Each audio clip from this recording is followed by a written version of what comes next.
Assalamualaikum warahmatullahi wabarakatuh. Di sini saya akan mempresentasikan tentang kaidah usul fiqh. Pengertian definisi kaidah.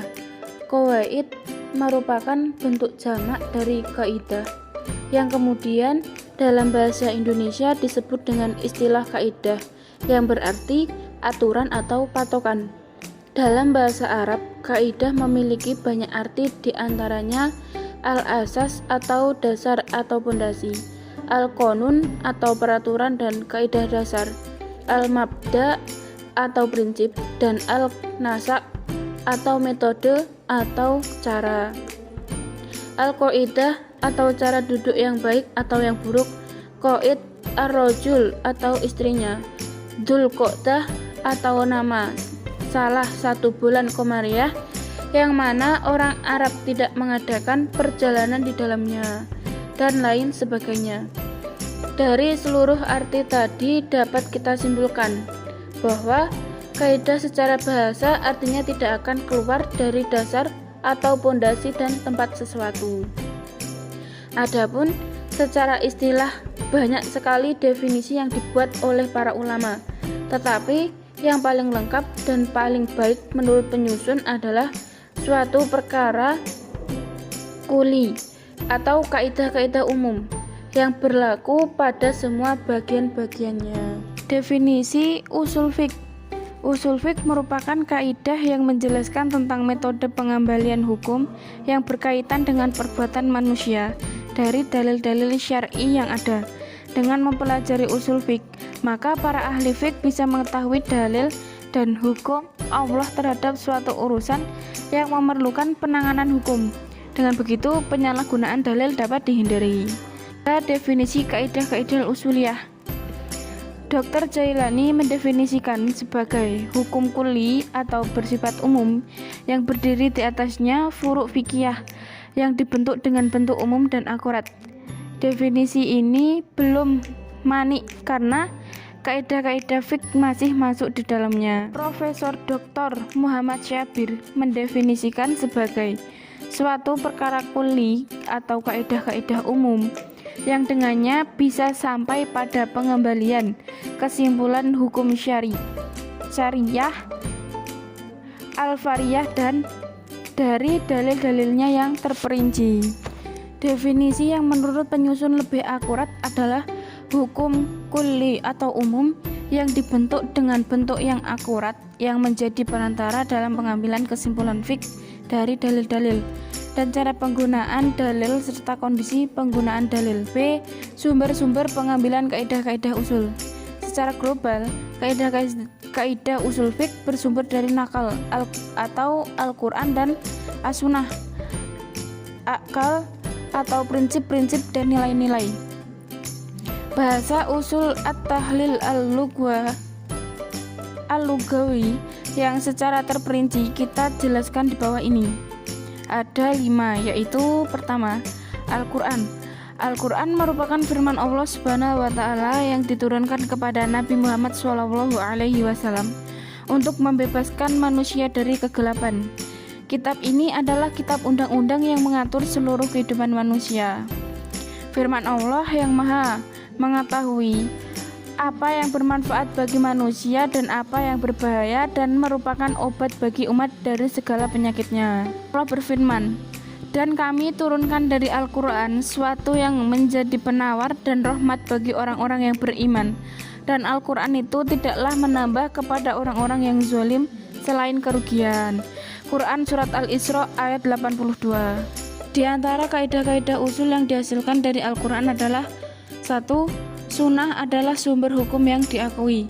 2. Al-Quran bisa dipahami dari uslub-uslub bahasa Arab. Dan 3. Adat atau kebiasaan diakui sebagai hukum pada permasalahan yang tidak memiliki dalil dengan dalil. Yang kedua, as-sunnah. Allah memberikan kemuliaan kepada Nabi Muhammad SAW dengan mengutusnya sebagai Nabi dan Rasul terakhir untuk umat manusia dengan tujuan menyampaikan pesan-pesan ilahi kepada umat. Maka Nilai kemuliaan Rasulullah bukan dari dirinya sendiri tetapi dari sang pengutus, yaitu Allah Subhanahu wa Ta'ala. Karena siapapun yang menjadi utusan pasti lebih rendah tingkatannya dari yang mengutus. Allah berfirman yang artinya, Muhammad tidak lain hanyalah seorang Rasul. Quran Surat Al-Imran ayat 144. Jika seluruh perintah Allah telah disampaikan oleh Rasulullah kepada umatnya, selesailah tugasnya dan wajib bagi umat untuk memperhatikan risalah yang disampaikan oleh Rasulullah. Allah berfirman yang artinya, Muhammad itu tidak lain hanyalah seorang Rasul. Sungguh telah berlalu sebelumnya beberapa orang Rasul. Apakah jika dia wafat atau dibunuh, kamu berbalik ke belakang atau murtad? Di antara kaidah-kaidah usul yang diambil dari hadis adalah: 1. Perintah yang mutlak hukumnya wajib. Yang kedua, ijma merupakan hujjah yang diakui secara syar'i. 3. Jika berkumpul perintah dan larangan maka larangan didahulukan. 4. Qiyas merupakan hujjah yang diakui secara syar'i. Dan yang ketiga, ijma. Di antara kaidah-kaidah usul yang diambil dari ijma adalah: 1. Ijma sahabat bahwa hukum yang dihasilkan dari hadis ahad dapat diterima. 2. Ijma sahabat bahwa hukum terbagi menjadi 5 macam. 3. Ijma sahabat bahwa syariat Nabi Muhammad menghapus seluruh syariat yang sebelumnya. Keempat, akal. Akal memiliki kedudukan yang tinggi dalam syariat Islam karena kita tidak akan paham Islam tanpa akal. Sebagai contoh, apa dalil menunjukkan bahwa Allah itu ada? Jika dijawab Al-Quran. Apa dalil yang menunjukkan bahwa Al-Quran benar-benar dari Allah? Jika dijawab ijaz. Apa dalil yang menunjukkan bahwa ijazul Quran sebagai dalil bahwa Al-Quran tersumber dari Allah Subhanahu wa Ta'ala, dan seterusnya. Dengan demikian dapat kita pahami bahwa Islam tidak akan kita pahami tanpa akal. Oleh karena itulah akal merupakan syarat taklif dalam Islam. Meskipun demikian, ada satu hal yang harus diperhatikan dengan seksama, bahwa akal tidak bisa bekerja sendiri tanpa syar'i. Akal hanyalah sarana untuk mengetahui hukum-hukum Allah melalui dalil-dalil Al-Quran dan Al-Hadis. Allah lah yang menjadi hakim dan akal merupakan sarana untuk memahami hukum-hukum Allah tersebut.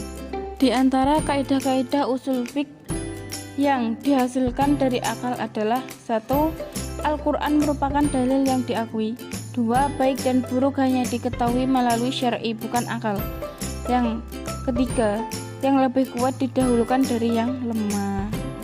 Dan yang kelima, perkataan sahabat. Di antara kaidah-kaidah usul yang diambil dari perkataan-perkataan sahabat Rasulullah adalah: 1. Hadis-hadis ahad zoniyah. 2. Qiyas adalah hujjah. 3. Hukum yang berakhir menghapus hukum yang terdahulu atau nas. 4. Orang awam boleh taklid. 5. Nas lebih diutamakan dari qiyas maupun ijma.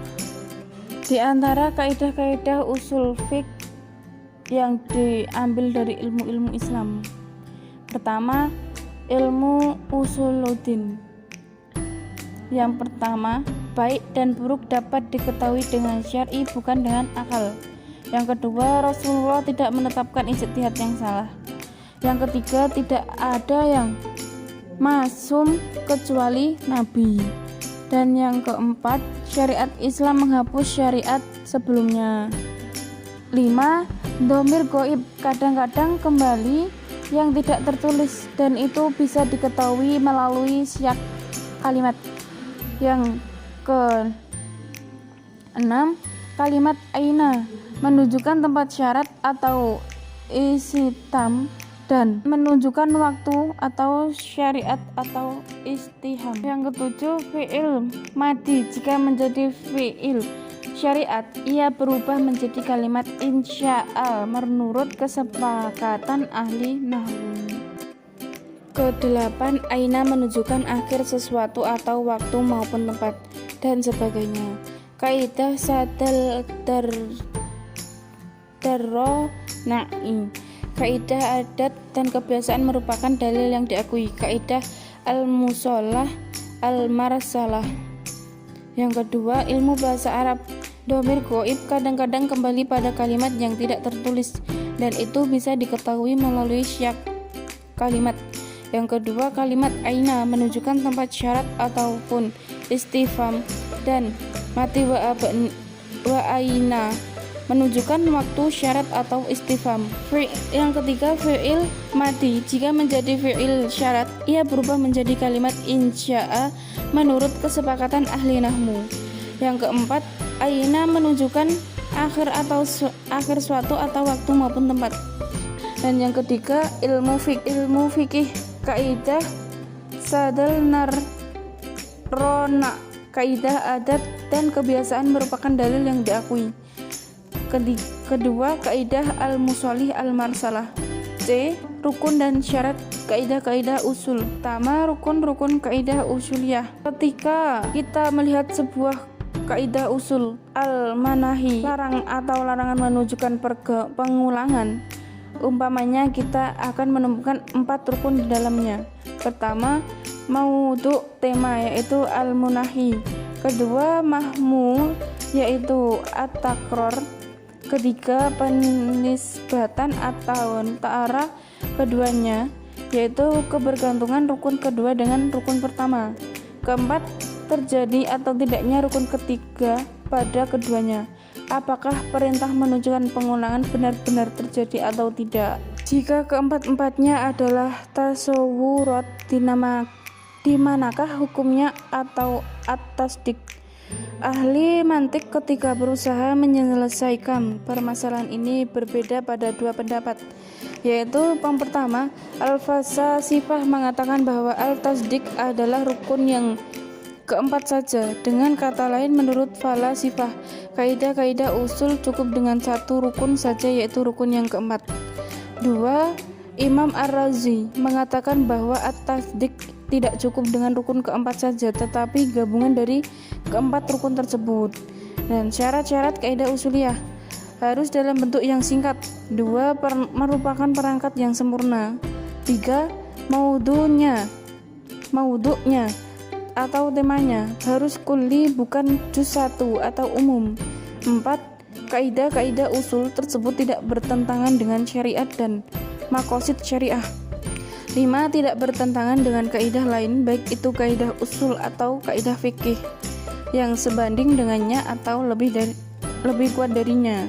6. Kaidah-kaidah usul tersebut harus tegas dan tidak ragu-ragu. Yang D. Hubungan antara kaidah-kaidah usul dengan usul fikih.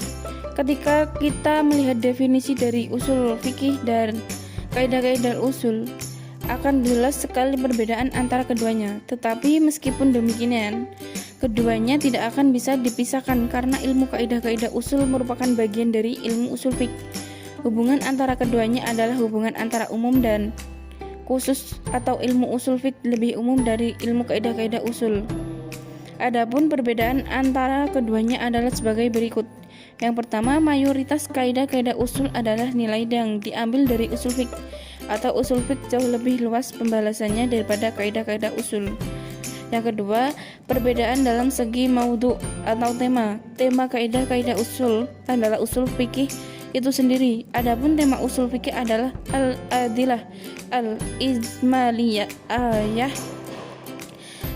al-adilah al-ismaliyah min hautsu dzabti al-fikih. Yang ketiga, dan mengambilkan nilai-nilai tersebut kepada nilai yang lebih umum yang menjadi kaidah buat kaidah tersebut. Dengan demikian, tujuan ilmu kaidah-kaidah usul adalah ingin memberikan bentuk lain untuk usul fikih dalam bentuk kaidah yang lebih singkat dan sistematis. Adapun tujuan usul fikih adalah pencapaian nilai-nilai yang dapat menyempurnakan ijtihad dalam fikih. Yang keempat, dari segi historis, apakah usul fikih muncul terlebih dahulu atau kaidah-kaidah usul? Sahabat-sahabat Rasulullah, tabi'in, dan yang mengikuti mereka sejak dahulu telah berijtihad dengan memakai kaidah-kaidah usul. Kemudian pembahasan semakin luas hingga muncullah ilmu usul fiqh. Kemudian muncul pembahasan semakin luas hingga muncullah ilmu usul fikih. Demikian juga ilmu usul fikih semakin luas hingga dibutuhkan kaidah-kaidah singkat yang dapat dengan mudah diterapkan oleh seorang mujtahid. Dari inilah yang menjadi tonggak munculnya ilmu kaidah-kaidah usul.